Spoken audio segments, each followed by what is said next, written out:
Okay. So here we are. Right. So can you please start by telling me something about you, your rank and your role in the Ghana Armed Force? Yeah. Yeah. My name is Nkrumah Isaac. Yes, I joined the service. That was 2007. Okay. Basically 10 years ago. Yes, I'm a sergeant in the service. Okay. What do you do? I'm a driver. You're a driver. I'm a driver. Okay. And you work here at. I work here as a driver. Okay. And you've been working as a driver since 2007? No, I was posted here. I posted here. That was 2014. That was 3 years ago. Yes. Okay. And before that? Before that, I was in the Army HQ.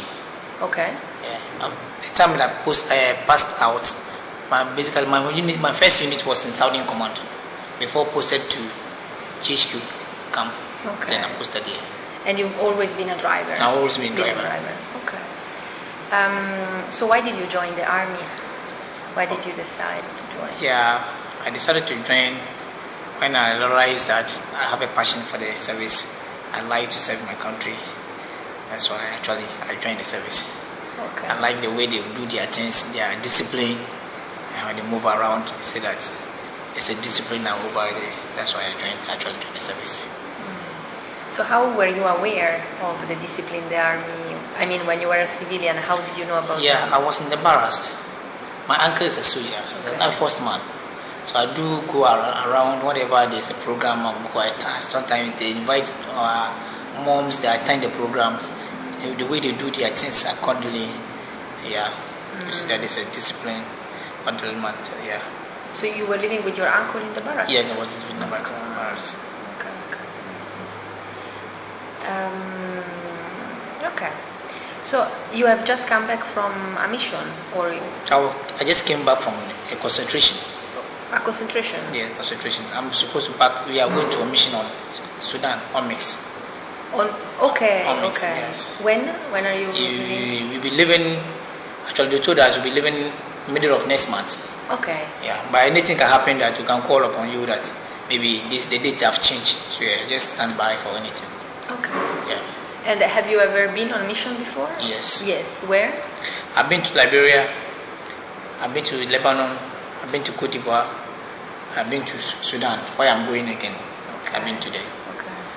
Can you tell me which year you went to Cote d'Ivoire, to Liberia? Yes. I went. That was 2009. That was 2009. Liberia. That was my first mission. Then 2011 was my second mission. That's Lebanon. Then 2013 was Cote d'Ivoire. Okay. Cote d'Ivoire, we were flying there. About finishing the meeting, we were asked to go and continue at Sudan. So 2014, I went to Sudan. So from there you went to Sudan? Sudan direct. We didn't come back home. Okay. From the Cote d'Ivoire straight to Sudan. Yeah. And all these missions, did they last 6 months, 6 months, 6 months? Yes, all last 6 months, 6 months, 6 months. Okay. But this one, you're going to be there for 1 year? Yeah, I'm going to be there for 1 year. Okay. I see. Can you please tell me what you were doing in all these UN peacekeeping missions? You've been a driver? I've been a driver throughout. Okay. Basically, my work is driving. Okay, I see. And, okay, I wanted first, before asking you about your experience in the mission, can you tell me why you wanted to become a peacekeeper or be involved in mission? What are the reasons? Yeah, it's a good experience. When you get there, it boosts your morale. You're up doing, things change. You learn a lot. You meet other nationals. You see other soldiers. Yes, it gives you another, it broadens your mind. It's good. And when you come back home too, you see that things will change. Like for you, what has changed personally? Actually, from a change, it's a change in your life, your money. You get money. Yeah. It's definitely, you will get something small. And you come and meet your home salary as well.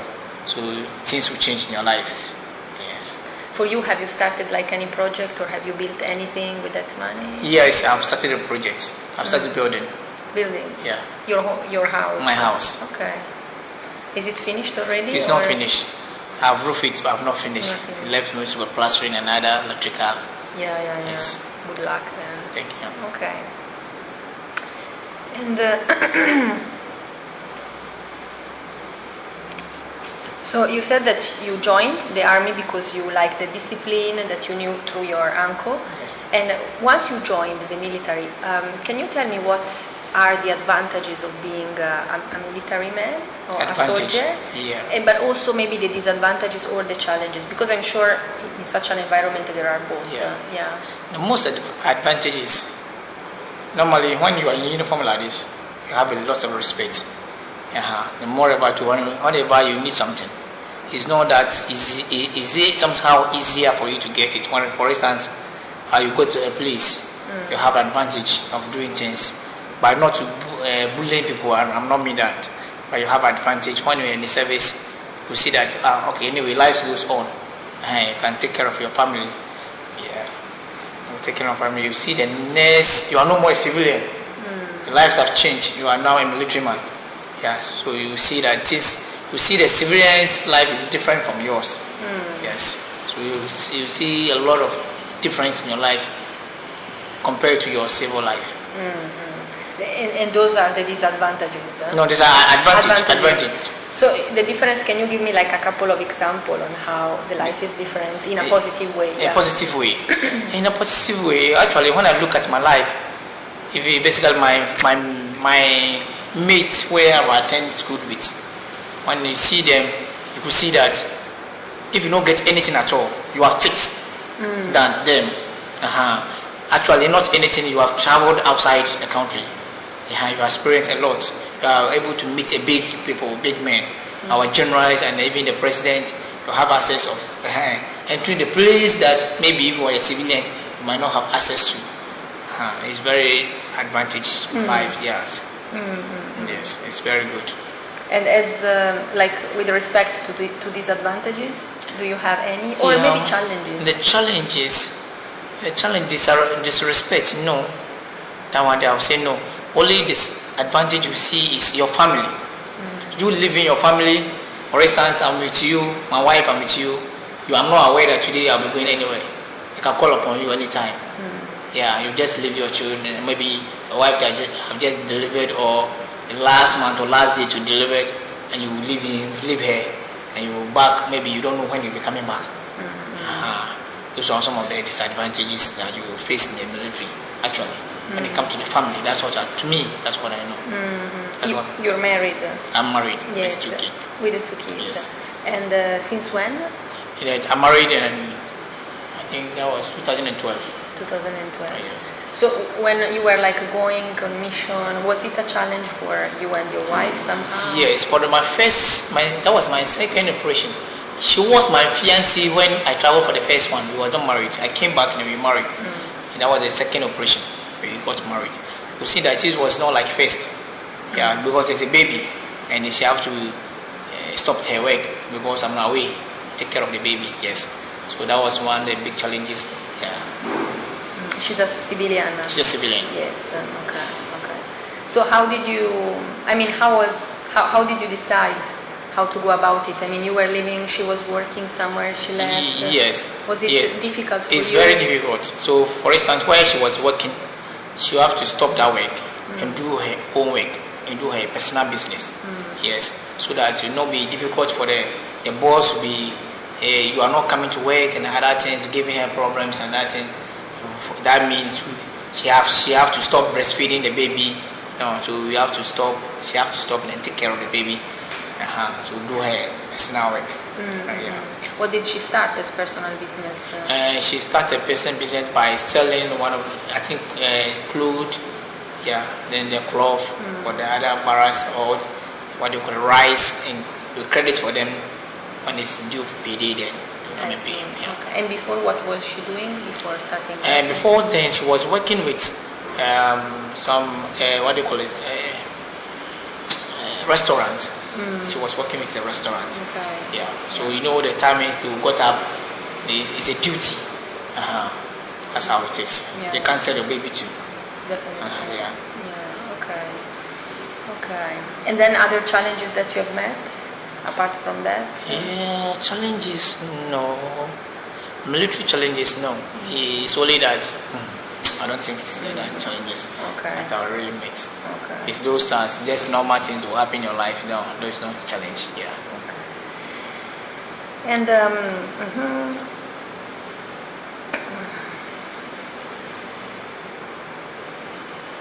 so how is life in the barracks? Life in the barracks. In the barracks, you live there, right? I live in the barracks. Okay.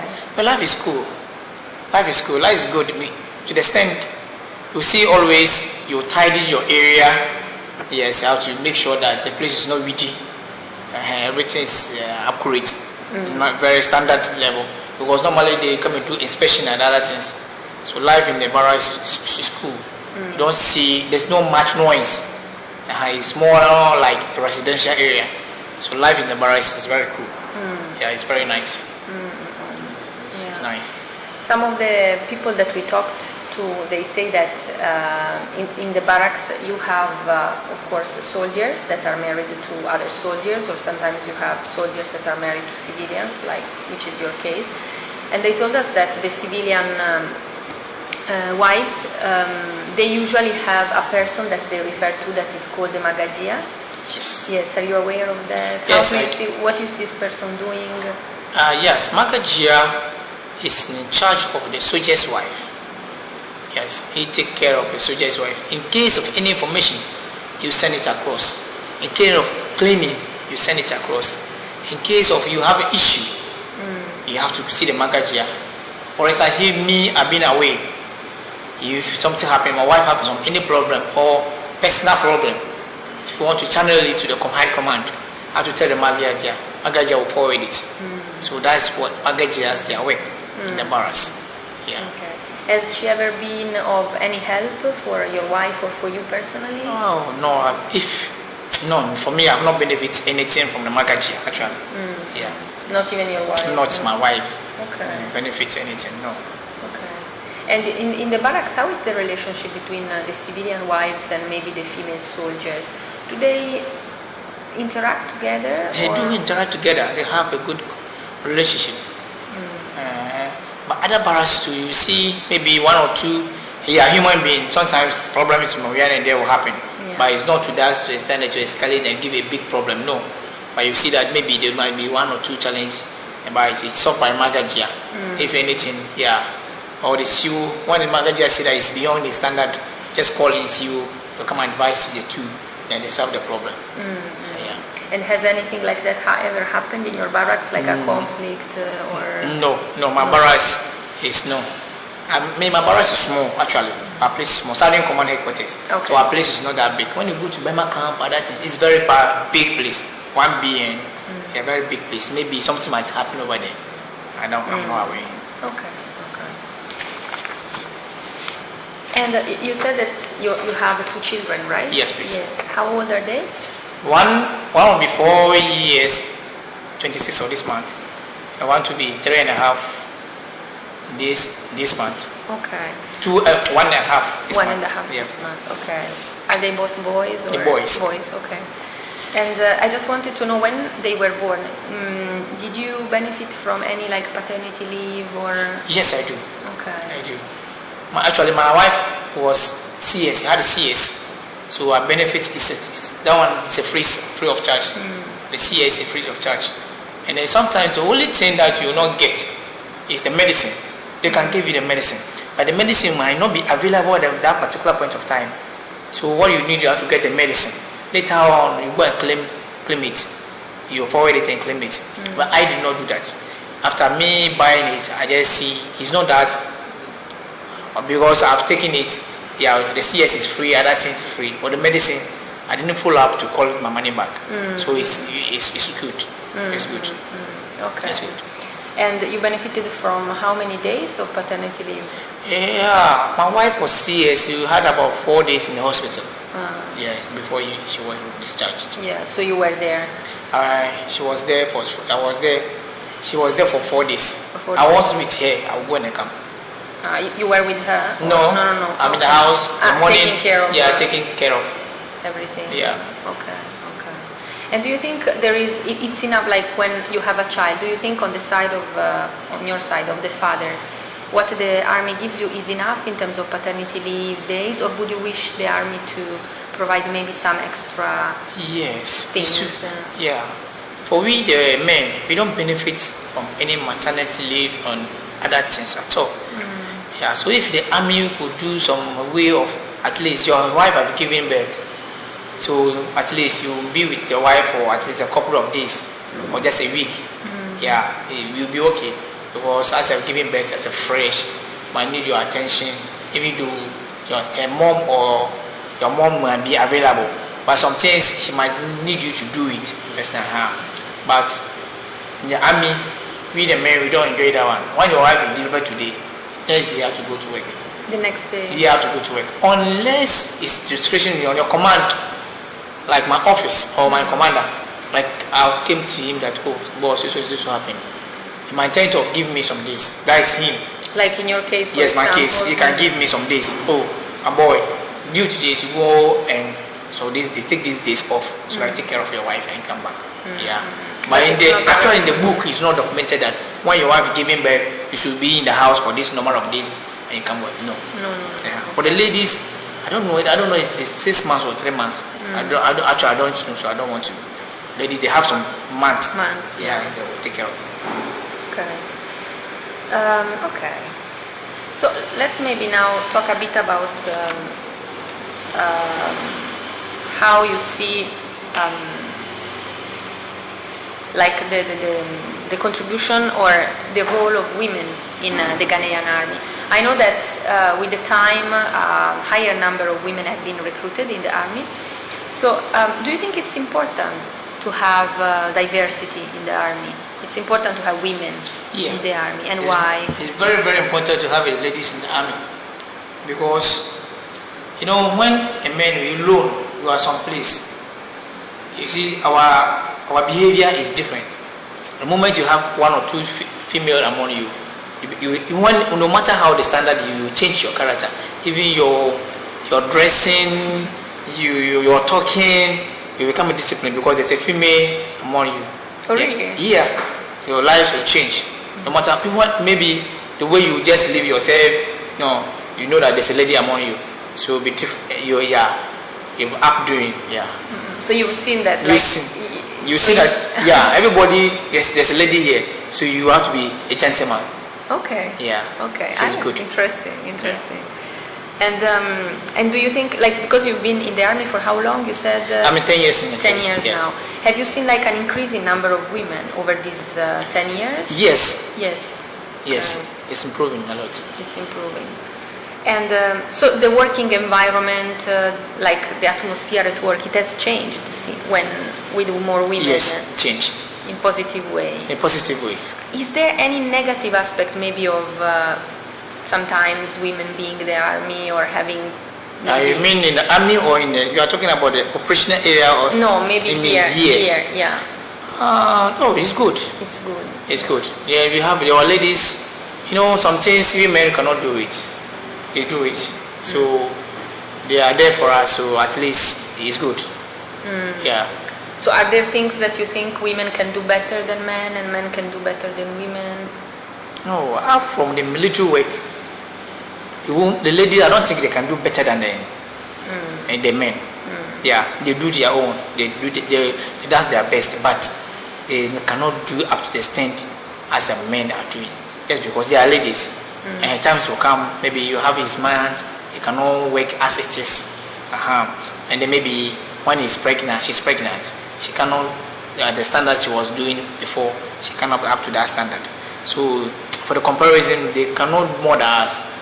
Yeah, but they work, they do a lot. Some ladies are maybe more working than even the men. You can see them always, they are very punctual when they come to work. And training, they are very good. Yeah, but not all of them. If you see about, if you take percentage, if it's 100%, you see that about 30%. Yeah, ladies, they are doing well. And why do you think they cannot do as well as men in general? Yeah, they can't do well as no, because we are men, and they are so our duty performing. You look at the duty, then we share it. When you see that this is danger zone, you don't need to be keeping ladies over there. Like our armory and our places, they it cannot be there. If place that be lifting heavy things, you can't leave a lady there. We the men will do those things. Normally you see them in the clerks, there were clerks, there were cooks, a lot. There are most cooks. Yes. Do you have drivers? Women drivers? Yes, we do have a drivers. We do, but not a lot. Not many. Not a lot. You see them, they will be coming. Corporal, sergeant, somewhere. When you go to some rank, they will come down. They cannot perform as it is first. When they are young, they're very energetic. But as time goes on, they wide out a bit. Yeah. Do you think it's due to age or pregnancy? Yes, or? Due to age and the pregnancy. For instance, when a person is pregnant and giving birth, might not like to come back to the driving for her. Yeah, but you see a few. One is a dobro or warranty officer. I have not seen much. I think one or two I've seen that with driving. Yeah. Okay. And do you think the army should do something to help the women to maybe get more higher in the ranks, or do you think it's okay? Yeah, because it's equal. Then we are all military, so if we can do it, at least there will be rank. They will come. I've not seen a lady general. Did I have high? I think I read they say one general is in operation also, but no, I've not seen her personally. I've heard it. They say it's outside the country, but I've not seen her. So if you will not see the generals, all you see is colonels.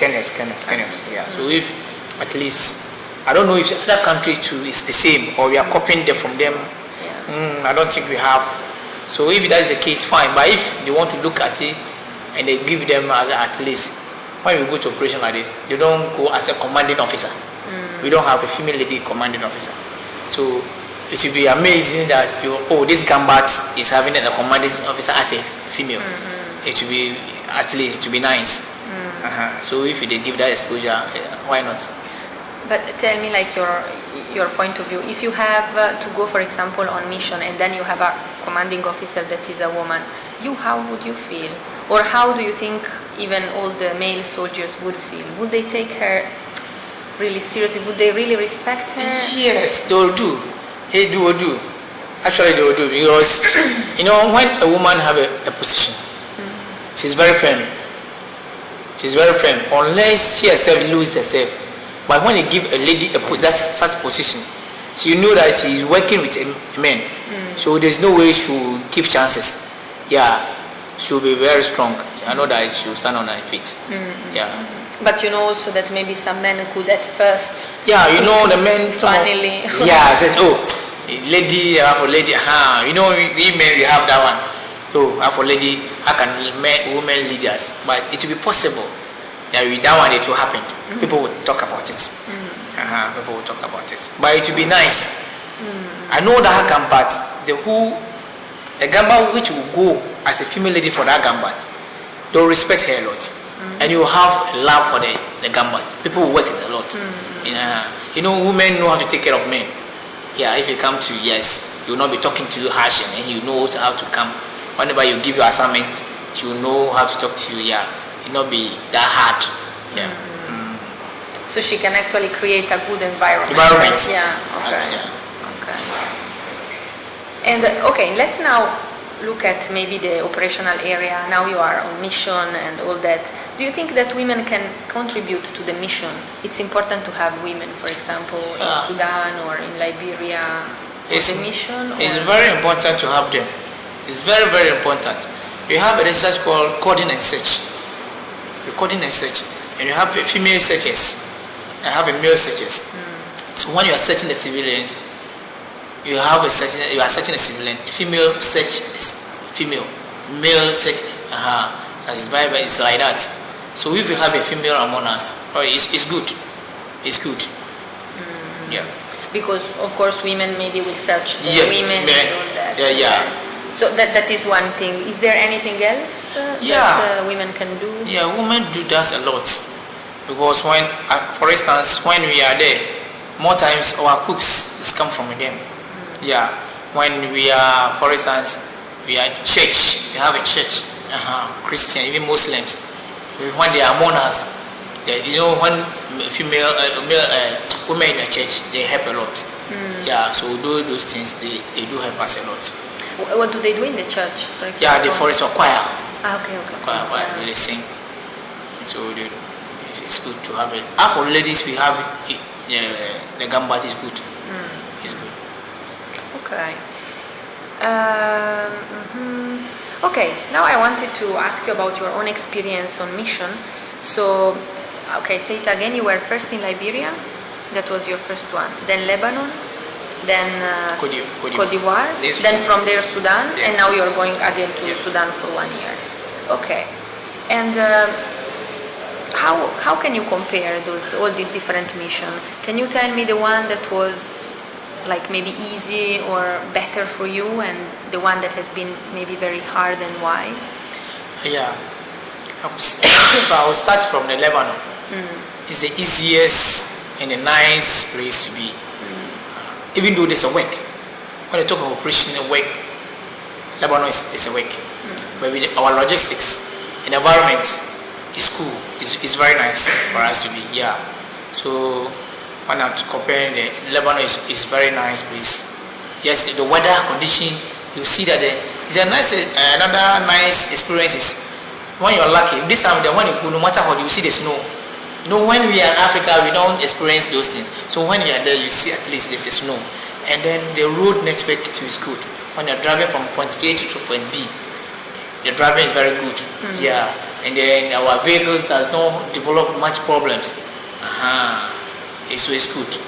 Whatever you want, you get it easier. You want to buy something, you can buy it. You see it, how it is. And so this was like the mission that you enjoyed. Yeah, I enjoyed a lot. Lebanon, I enjoyed a lot. You work, if you are a driver, you drive always. You go patrols, but you enjoy what you are doing because there's logistics. There is logistics. Yeah. Okay. And the hardest one? The hardest one is Sudan. Sudan. Yeah. Why was it? Because my mind, actually, my mind was not prepared that I'm going there. Okay. Yeah. And we got there where we are supposed to be, things change. We are supposed to be in the Rumbek. There's a country, another town called Rumbek. We are supposed to be in the Rumbek. Things change that we are supposed to move to Bentiu. So as we got there, things were not easy for us because our logistics, which are my logistics, our weapons, our bed, those kind of stuffs are supposed to be in the bench. But on the way going, the SPLA, the Sudanese army, they captured those things, thinking that the weapons we are going to deliver it to the rebels. So those things were seized for a couple, I think, 1 month or so, more than 1 month. Before you reached there? We were there. You were there after 1 month? Yeah, as we are in the Sudan. So those things are there. The things are to go to their place for the soldiers to be sleeping on, or the weapons that are supposed to be used. So as they seize those things, you may not have any place to sleep. Now to be sleeping, some people will find lie yourself on the floor, and you are there without weapons for normal couple of weeks. So those things, they had to travel from Rumbek to... Yeah, they were travel to Juba, the capital, to the Rumbek. Okay. And before about reaching the Rumbek, the things were seized. They find by weapon there by the army, army, thinking that we are giving the weapon to the rebels. Okay. So that was very, very, very, it's not easy. And more time to when all the operation I've attended, I've not seen killing, fighting, but I've seen it with my naked eyes. In front of you, you see that they are firing somebody. Not one, not him. You'll be hearing firing all the time. All the time. So it's not that easier place. It's not easier. It's not easy. But by the grace of God, we are able to make it. So that was a difficult area that I've been. Yeah, sure. So, okay. So you were saying that in Sudan it's the only mission where you experienced combat. Yes. Combat exposure. What have you experienced? Have you been under fire yourself? No, our position, they fired on our position. That's the Bentiu. Yeah, they fired. We were having gas cylinders, the one we used to cook. They fired through one. I have about, let's say, 20 of them. So as they fired one, they electrified the other ones. So, yeah. So I don't think they intentionally fired. Maybe it's their strange rounds. As they were firing, through it was a rebel, and as they were firing, one round entered into their camp. So it penetrated the gas. Yeah. Okay. That's why we were fired upon. Not, I don't think they intentionally want to fire upon the UN peacekeeping. So yeah, it was strange round. Yeah. I see. How did that make you feel? It was not easy. It was not easy. You don't know. You might not know what is coming next. Yeah. Either they intentionally did, or they are not. So you have to be alert. Yes. But you didn't fire back. No, we didn't. Nobody fired back. Okay. Nobody fired back. So you also witnessed like maybe wounded personnel.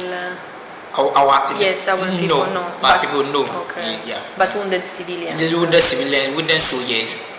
They are wounded soldiers. Okay. Sudanese wounded soldiers. Dead. Yeah, that one is a lot. Dead, even dead. Dead, Yeah. dead. And were you like doing anything for them? Did you intervene? Yes, what we do as a camp, civilians were running into the barracks. So there is a IDPs, internal displaced person. They have a camp. So when they are coming, we receive them by searching them. You search them. When they have ammunition, you disarm them. Then you record, take record from them, the normal people that are coming. It was not easy because they are coming a lot, and you cannot just allow them to go through. Sure, you have to take your time and screen them. Because there could be even people with weapons or rebels. Yeah, definitely. What we are doing, we are finding weapons, other things from them. Yeah. And then you were protecting them in the camp. Yeah, we protect them in the camp because they are in the camp just beside us. We make sure that nobody comes into that place without passing the proper channel. Okay. Yes. Sure. And you were also doing that. You were also among the people who were searching them. And Yes. Okay. Yes. We actually that moment I was driving, but as times comes, there are a lot. You have to help. You have to get down and make sure that you have to take some records because there are many. There have to be more there, so make sure that you know ground through that military. Yes. And that moment of instability, disorder, of war actually, how long did it last? Oh, it lasts for a couple of days. Yes, couple of days. And was it the one instance during the whole mission, or you had different you have other distances, and it's not only once. Yes. What happened the other times? The other times, even though when they are not firing, some of them are scared. So they just want to come and have a secured place. So once we see them coming, maybe if you are not fighting, they'll be coming. Somebody to have wound for a number of days in the bush or in the town. So you just want to have access of and come to the hospital and other things. So if when you are there, the NGOs make arrangements so that you go to the hospital, take care of you. So when you come, you are safe. So most of them will come. Okay. So all this, I think, was it a cause of stress for you? Were you stressed? Yeah, we were stressed. From the beginning, we were stressed. But as time goes on, you could see that this is what we are supposed to be doing now. So your mind have changed between your mind. So it was cool. From the beginning, we were stressed. Yeah. That was our first time of experience those things. And you see civilians, they are coming, they are dirty, and the way they will come, the exposure, some of them, for a number of months, they have not taken a bath. Yes, you see some kind of scent from them. But for the time, you see that you'll be squeezing your face sometimes, but as time goes on, you see that this is what you will find yourself doing the period. So it's okay. You do it. Yeah. That's what you're supposed to do. You're supposed to be doing, so you have no options, so you do it good. And you maybe also felt that it was useful what you were doing. Yeah, it's very, very useful. Yeah. It's very useful because you are there to protect civilians. That's what main mission there, to protect civilians and our military our properties as well. Yeah. Our things. Okay. So, now I see. And now if, apart from, of course, these issues of war having to deal with the civilians and all that. What were other main causes of stress during mission? Maybe not necessarily on Sudan, but in all the mission. What were the main causes of stress? Stress because it's like this. Yeah, I've seen you all the time. It's a camp like just here. When you go and meet the same person here, I go and meet the same person here. It's the same faces all the time. So that's it's your stress. That's the stress a lot. You don't go anywhere. You eat whenever you see your food is always somehow a one-way food. If it's rice, you see those things. The taste will be continually once because it's standard of food that they prepare for us. It's once you can't go out and so this I want to change. No. So that is it. Okay. And also being together with always the same people. Yeah. The same people all the time, the same faces. You see yourself doing the same thing all the time. When you have to drive, all the time you have to drive. When you have to mount OP, you have to mount OP. That's how it is. So when you see we are happy, that's why one is why we do organize ourselves and happy ourselves a bit. Yeah. How do you do that? You do it. Our commanding officer will come away, and so that we have to get together.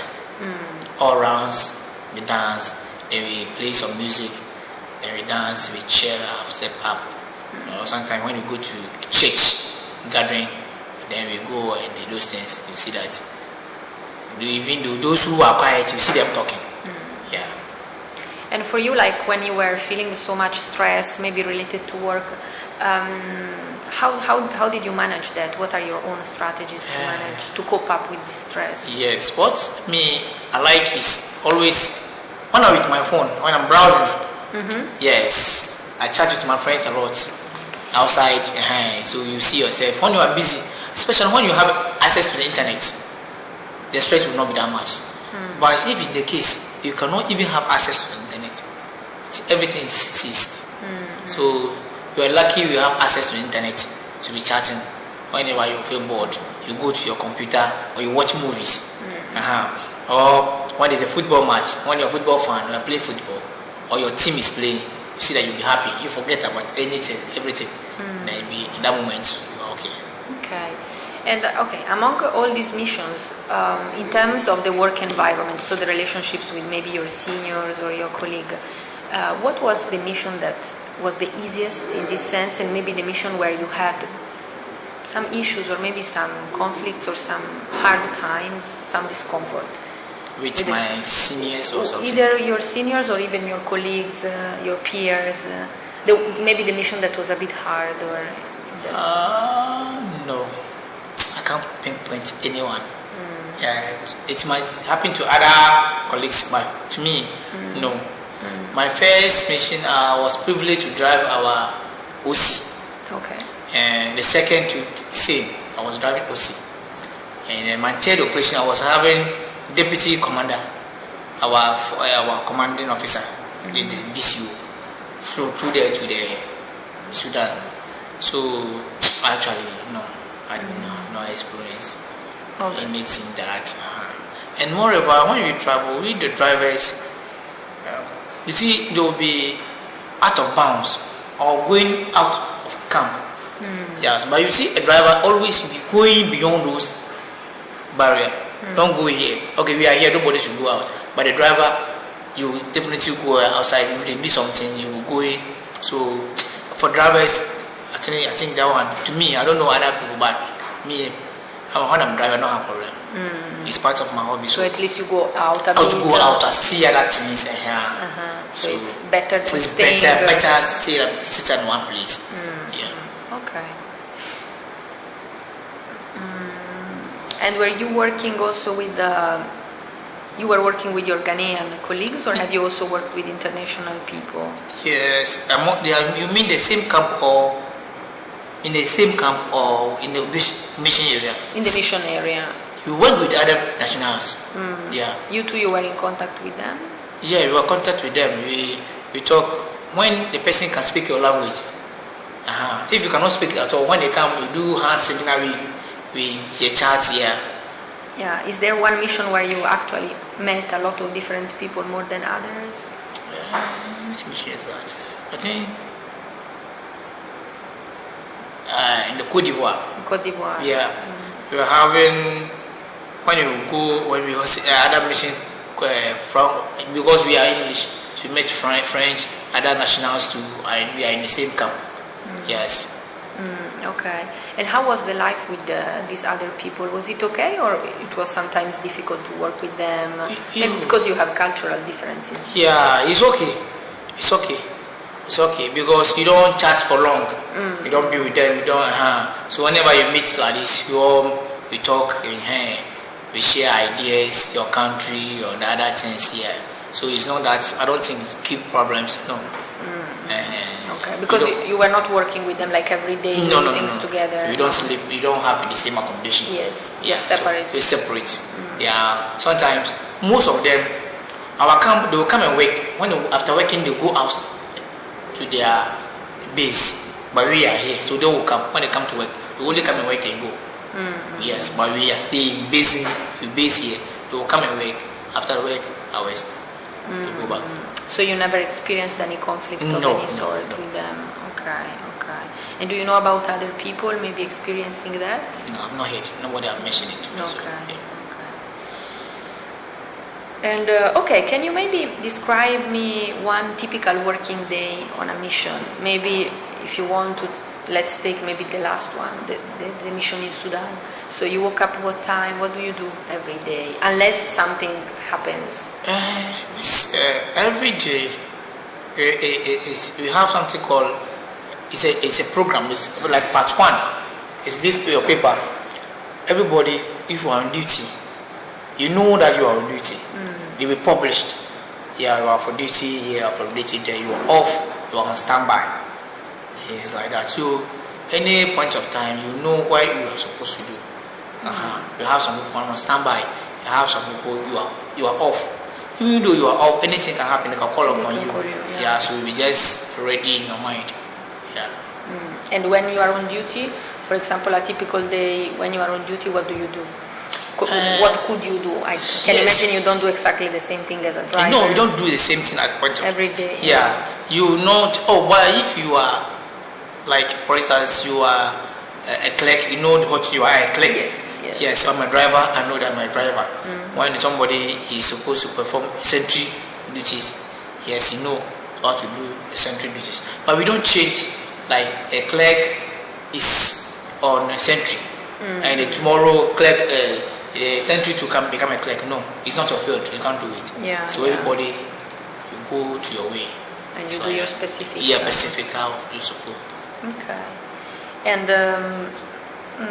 so you were like assigned to drive, for example, the commander or the deputy, or even you are a duty driver.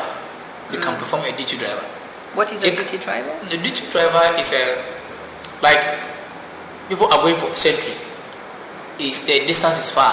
You drive them to the duty point. Okay. Or patrols. You are a duty driver. You go to patrols. That's how it is. Or they need something in the town. So you need something. You're a duty driver. That's your work. Yes. But it's a company by company. So you want your company. It depends how your company design its duties. Yes. Okay. I see.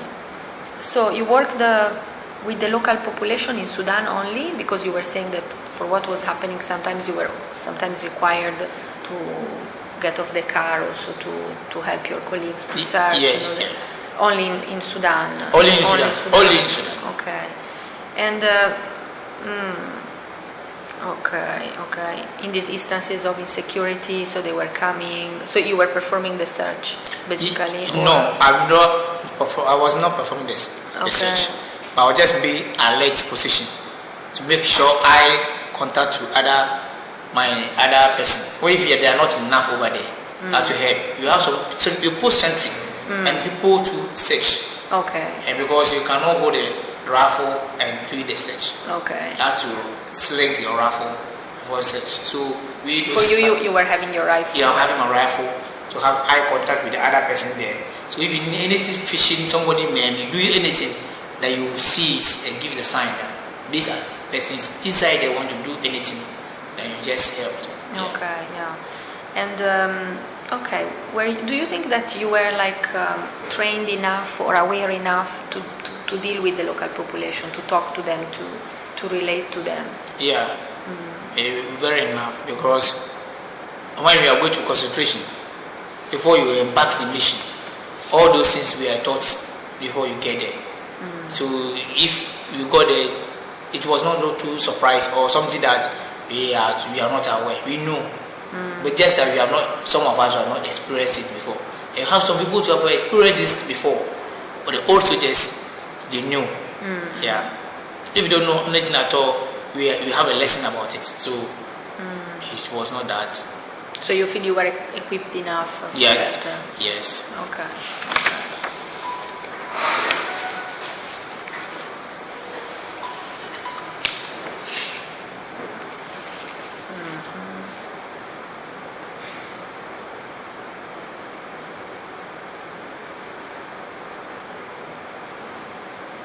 Okay, and at the time maybe in Sudan that all that happened and you were more in contact with the local population, have you ever experienced any gender insecurities, and insecurities maybe specific for the women among the civilians?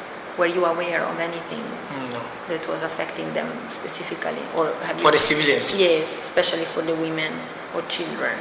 Children, it's a lot. Like, I don't know if I understand it well, which means some of them, you see that you are coming with 2-4 children without even a father.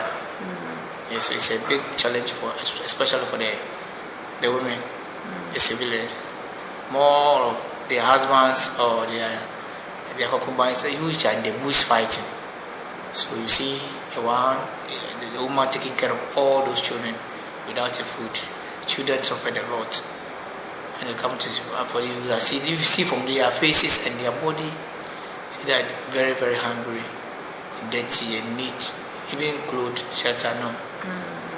Nose, they barefooted. It was a very big challenge. Sometimes when you see them, if you are not focused, you lose concentration even on your work.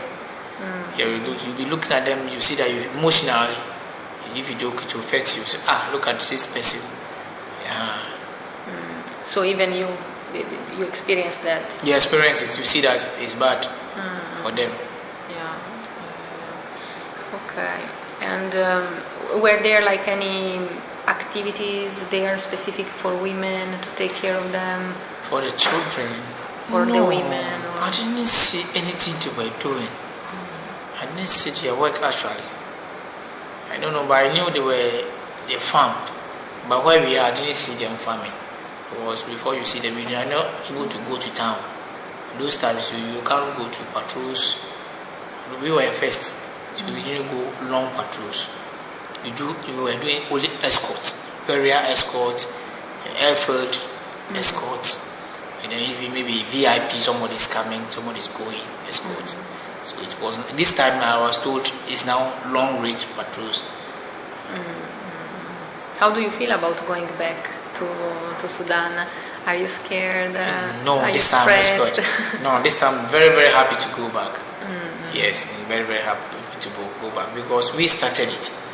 And then according to them over there, the place is now good. They have logistics. Yeah, so the movement and other things is good. And they are more. We are almost 700 and something. We were only 300 to deal with these people. So now you can see that at least you have some rest. Yeah. Okay. And okay, in all your experiences of mission, well, you said that you've not dealt much with the local population, but you told me that in Lebanon you were driving, going out. So I think you have met local population in Cote d'Ivoire, in Lebanon, maybe because you were going out. So how were you received in the different missions by the local population? Were they happy to see you, or some were not? Yeah, some were not.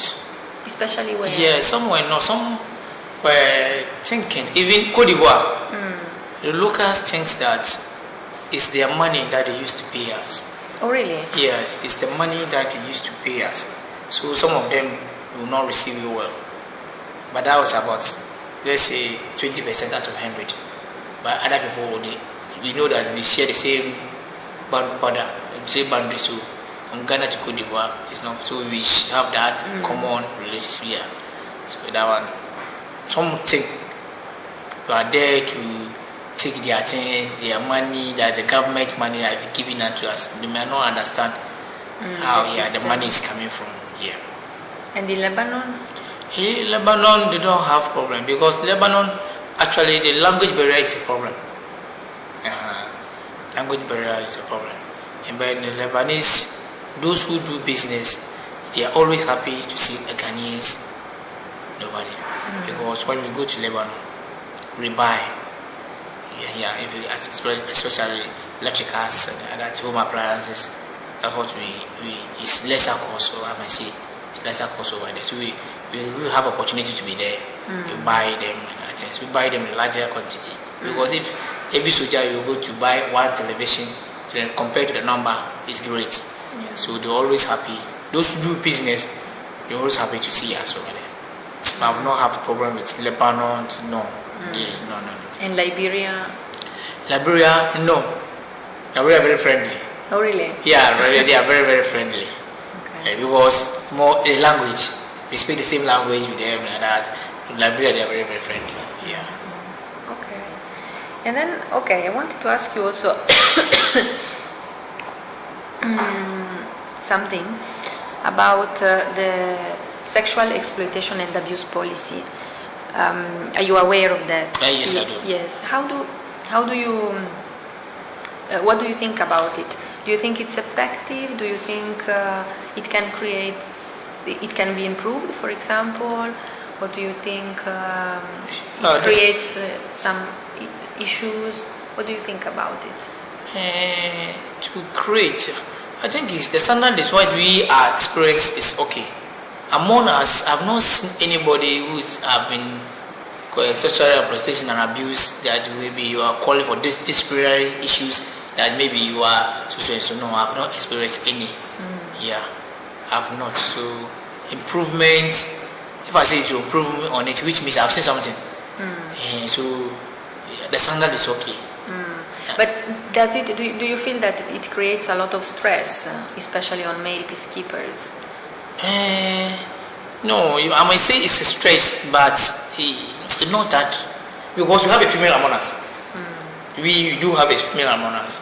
So if you need somebody to talk to, a lady to talk to, I will talk to you, but not to the extent that I may do something to her. That one day you can't do anything about it. I can't do, like, for instance, you can't go outside to go and have sex or I don't even know how to explain it. For the sexual abuse, I've not experienced it. I've not seen anybody going about it, because in your mind I've prepared. This is what you are not supposed to do. When you do it, you may come back home and even your country may withdraw from the operation. So everybody is prepared his mind. So to me, I prepared my mind. So I don't have a problem about it. Yeah. So if I say you should improve on it, I've not seen anything, so I've said that you should improve on it. Yeah. Okay. Because like we have heard that it's something that they keep repeating you from the pre-deployment training up to even when you are on mission, they keep on repeating the same thing. So I just wanted to know whether this was a cause of stress as well, like maybe you go out, you are very careful of the people you talk to and... Yes, because the people, you can talk to them. Yeah, you can talk if you need, if there's the need for you to talk to somebody. My friend, how are you? Oh, please, can we take a shot or maybe a picture and other things? Fine. You cannot go beyond that one. If the person accepts, fine. But it's not that bad. It's good. The standard is good. It's good. But it's a personal issues. It's you yourself how to hold yourself down. Yeah, how to handle yourself. Yeah, sure. And what about instead the relationship between, have you been to a mission where there were female as well? Or in your mission you were only men? It was only one mission where only men. That was in Sudan. In Sudan. Where we were with the females. As we are going there, they were withdrawn. They were withdrawn because of the insecurity? Because of this, yeah. Okay. The others, there were always women with you? Yes, they always were with them. Yes. How is also the relationship between men and women on mission? Is it stressful? Do you relate to them the same way you relate here? Our female... Yes, your Ghanaian. Yeah. It's like, it's still a military that we goes there. Like as we are in the concentration like this, how you talk to them is the same as you get there. Yes, it's the same talking, the same conversation that you have here. So you don't feel there is any difference between here and on the operational area in terms of the relationship with your... But if in the barracks, there's a big difference. Over there, it's another difference. Maybe someone will see you closer to this female lady all the time. It might think otherwise. Might think, hey, these people, what are they doing? For all you know, they are not, there's nothing. They are just friends. Some people are very, very close before we get there. I have my very close friend, female friend, before we get there. You see, it's continuous over there. They are very friends, but there's nothing. Yeah. But people do talk? People will talk. They will talk. And does it affect, for example, can it be a problem for some people? Yeah, sometimes when it goes on and a commanding officer or your CEO or your any head it, they'll call two of you that, oh okay, I don't know what is going on, but this is what people are saying. So two of you should just be careful. If the number of hours that you talk, you limit it, so that it will not bring any problem. But to be calling somebody disciplinary issues, no. No, they will just advise you and this person. We are not seeing you guys well, so just be careful whenever you meet. The time that you actually meet, maybe it's not good. So just advise you. Yeah. Maybe to reduce the contact. Reduce the contact. Okay. And do you think that these maybe rumors that might circulate around people who talk or around people maybe who are very friendly to each other, does it impact male and female soldiers in the same way, or is it a cause of stress specifically for male or for female? Yeah, it does. I remember that was in Lebanon. There was always this abuse, sexual exploitation abuse. So it's a thing that the ladies were not having. You don't talk to them. You don't go to them. Whenever they come to you, you don't give them face chances. So it's got to the time that they went to the commanding officer that our men that we came with, they are not talking to us, they don't come to us, and that's it. So CEO must call a Deba, and in his Deba you mentioned that, the ladies, doesn't mean that you don't talk to them. It doesn't mean that you don't get closer to them. But you can get closer to them. But if you have other mind, that's the issue. But you can mingle with them. Yes, because... So men were really restricting themselves? Yes, people were restricting themselves. They want to get closer to you. Yeah. Once the gathering, you see there's a gathering, maybe you want to drink, there's a drink. When a lady is sitting there, they will be sitting alone. Nobody wants to sit with them. Because you don't want to be seen with them. Somebody will be checked and that thing. So it came to a time you have to tell, Jeremy, it's not like that. Yeah, you have to make the ladies feel that at least. So the commanding officer told you, please relax and relax yourself to the ladies. Don't make them feel that. Okay. So it was good. As he said it, I said we talked to them. After all, we came with them. So we can't just leave them like that. Yeah. Okay. So.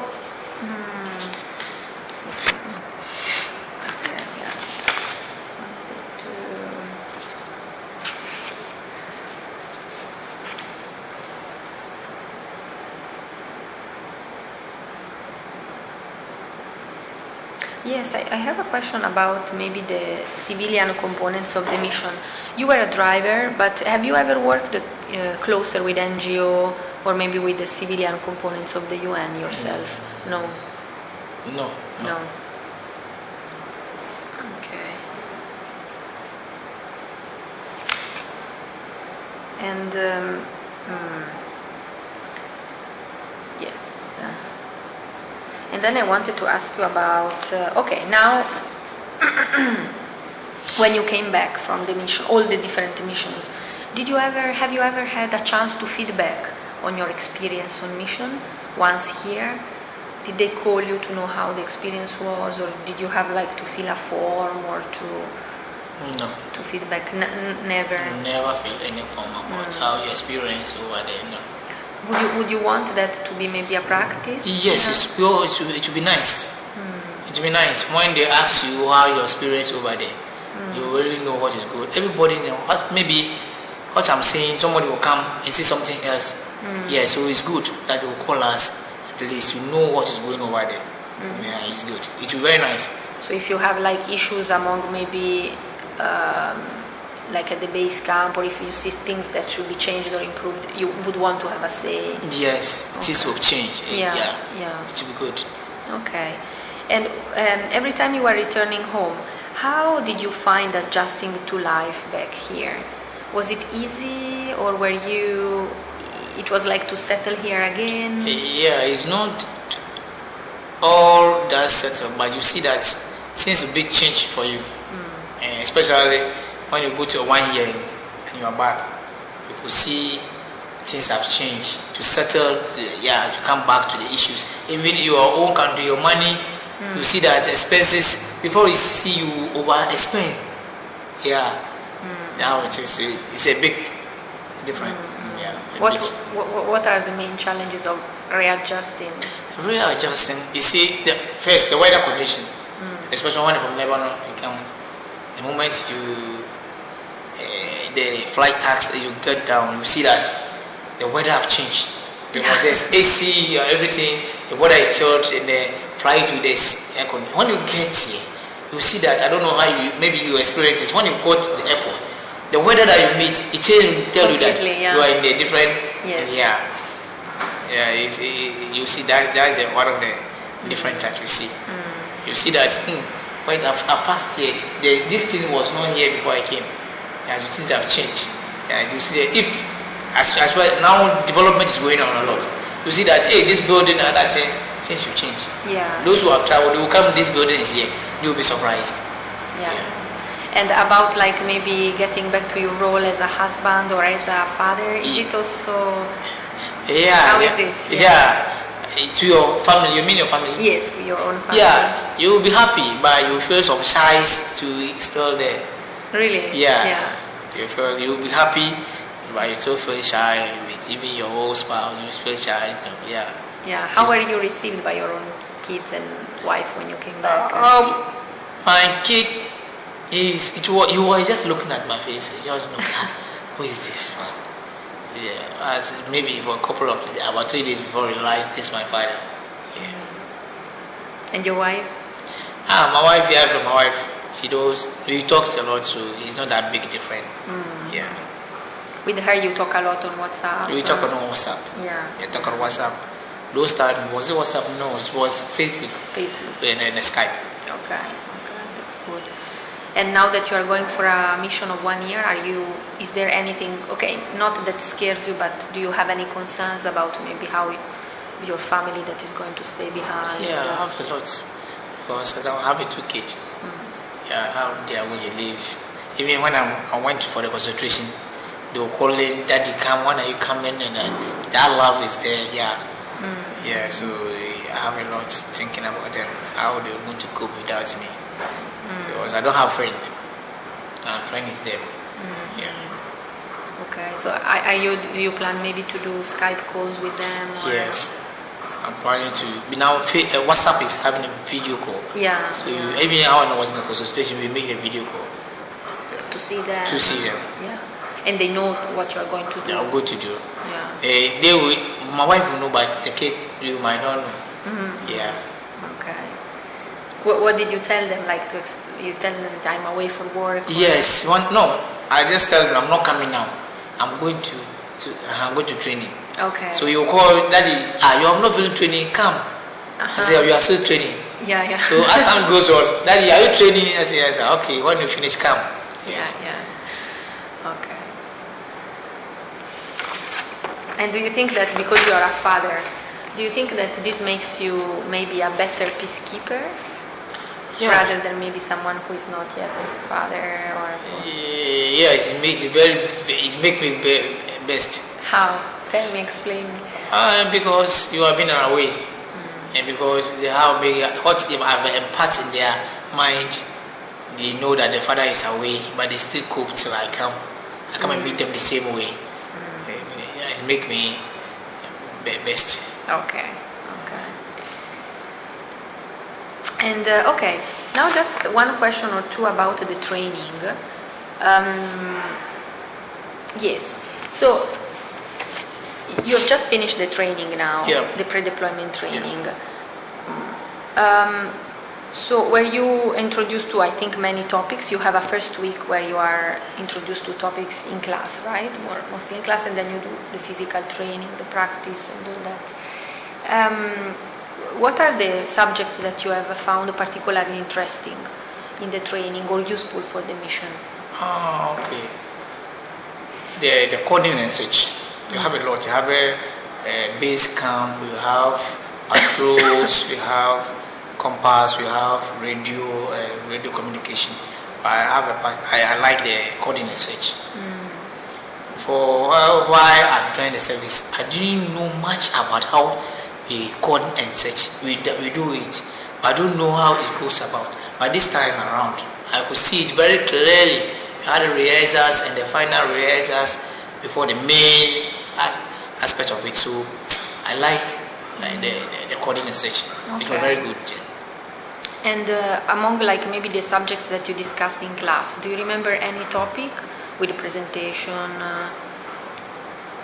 The topic and the presentation. Now when I mentioned that something like a base camp. Base camp. Okay. Yes, I have a patrols. Okay. So you had first you have first an explanation in class and then you perform the practice? Yes, to give you the instructors will come and give you before you do the practice. Okay.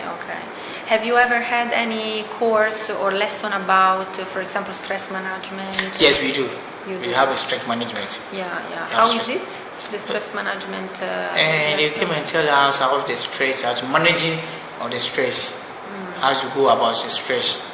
Yes. Is that useful? It's very useful.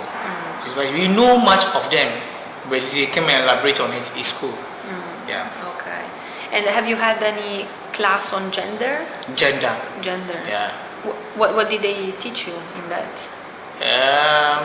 You had gender, the different with men and the women. Yes. How we relationship. Yeah. It was normal, just like I said. How you go about how gender, female. I don't know if I'm not getting you right. Between the man and the woman. That's what you mean. Yes. If you have, maybe you have not. I don't know if you have class on that, like how gender, women, men, girls, boys. Girls and boys. Yes, we have a gender. Did you even mention it in the what do you call it? Sexual exploitation and abuse. You have that. Yeah, we do. Okay. But you don't have like gender. You mainly have sexual exploitation and abuse. You have gender. They said about those who come and said stress. They mention gender. Okay. Yeah. Okay. In the lesson on stress. Okay. But you don't have like a specific presentation on gender. No specific gender. No. They mention it in other. The women mention in other operation or what?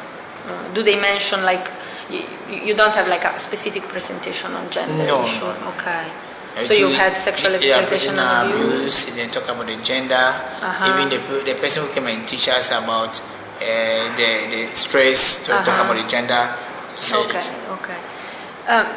Do you think like the stresses that you experience on mission, that you have experienced on mission, do you think they are the same that women experience, or women experience a different kind of stress on mission, or do they have also specific kinds of stress that maybe men do not experience? I think they might be different.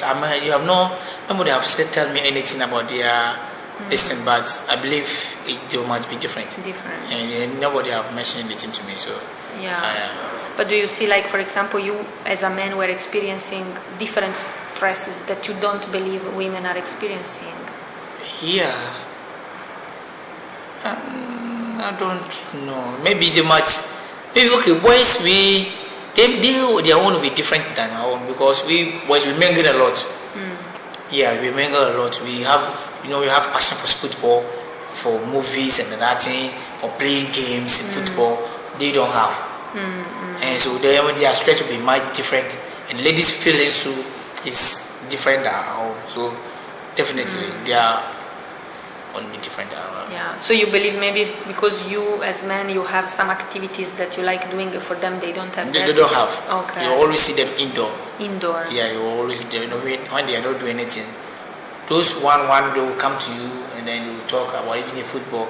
None of them like football. Yeah. Okay.